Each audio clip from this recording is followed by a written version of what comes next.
গাজীপুরে হামের টিকা কার্যক্রমে খবর জানাতে এই মুহূর্তে সরাসরি যুক্ত হচ্ছেন সহকর্মী মাহমুদা শিকদার।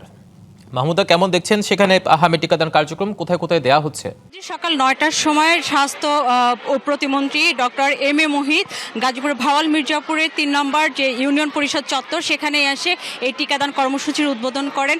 সকাল থেকেই আসলে টিকাদান কর্মসূচি শুরু হয়েছে এবং তিনি আমাদেরকে যেটি জানিয়েছেন যে আগামী ২রা মে পর্যন্ত এই চলমান যে কর্মসূচি এখানে প্রায় ২৮,০০০ শিশুকে তারা টিকা দানের ভিতরে আওতায় আনার জন্য চেষ্টা করছে। এবং এছাড়া আজকে যে উদ্বোধন হয়েছে যে কর্মসূচি, এই কর্মসূচির উদ্বোধন হওয়ার পর গাজীপুরের মোট সদর এলাকাতে প্রায় ৮টি কেন্দ্রে কিন্তু এই টিকা কার্যক্রম চলমান থাকবে এবং আগামী ২ সপ্তাহ এই চলমান কার্যক্রমে কিন্তু প্রত্যেকেই আসলে বাচ্চাদেরকে আনতে বলা হচ্ছে, যাদের বয়স অবশ্যই ৬ মাস থেকে ৫ বছরের মধ্যে, ৫ বছরের উপরে হওয়া যাবে না, ৫ বছরের মধ্যে যেসব বাচ্চারা আছে যাদের বয়স আছে তাদের প্রত্যেককে আনতে বলা হচ্ছে।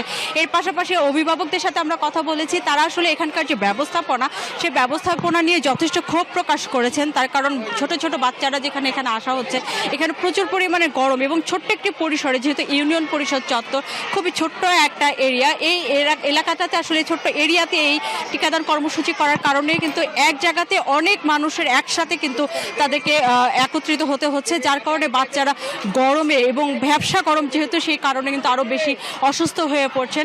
এখানে কিন্তু আবার মাইকে বলাও হচ্ছে যে অসুস্থ হয়ে গেলে সেই বাচ্চাকে টিকা দেওয়া হবে না। তো সেক্ষেত্রে অভিভাবকদের সাথে আমরা কথা বলে যেটা জানতে পেরেছি, তাদের ভিতরে আসলে খুব একটা ক্ষোভ প্রকাশ করে তারা বলছিলেন যে যেহেতু অসুস্থ হলে টিকা দেওয়া হবে না, তাহলে এখানে আসলে খোলামেলা না থাকার কারণে দেখা যাচ্ছে যে এই গরমের কারণে বাচ্চারা অসুস্থ হয়ে পড়ছে। সিলভার টিপ কন্ট্যাক্টে তৈরি নিরাপদ ও নান্দনিক ক্লিক সুইচ নির্ভরতা জীবন জুড়ে। এর পাশাপাশি দ্রুত তাড়াহুড়া করে টিকা দেওয়ার ক্ষেত্রেও কিন্তু বাচ্চাদেরকে দেখা যাচ্ছে যে অনেক বাচ্চারা এতে কষ্ট পাচ্ছে এবং অনেক বাচ্চাদের টিকার পরে কিন্তু সেই টিকার যে স্থানটি, সেই স্থানটিতে আমরা দেখেছি যে বাচ্চাদের রক্ত পড়ছে এবং তার পাশাপাশি যে পানি, কোনো ধরনের আসলে সুব্যবস্থা নয়। এক কথায় আসলে হিমাদ্রি বলতেই হচ্ছে যে একদম যে ব্যবস্থাপনা, সেই ব্যবস্থাপনা নিয়ে প্রচণ্ড ক্ষোভ এবং এখানে আসলে সুস্থ যে ব্যবস্থাপনা সেটি কিন্তু এখনো পর্যন্ত করতে পারেনি। তবে বিগত দিনগুলোতে একটি সুস্থ এবং স্বাভাবিক সুন্দর ব্যবস্থাপনার মাধ্যমে বাচ্চাদেরকে টিকার আওতায় আনা হবে বলে ধারণা করছে সকলে। হিমাদ্রি, নিশ্চয়ই কর্তৃপক্ষ বিষয়টি বিবেচনায় নেবে। মাহমুদা, ধন্যবাদ আপনাকে।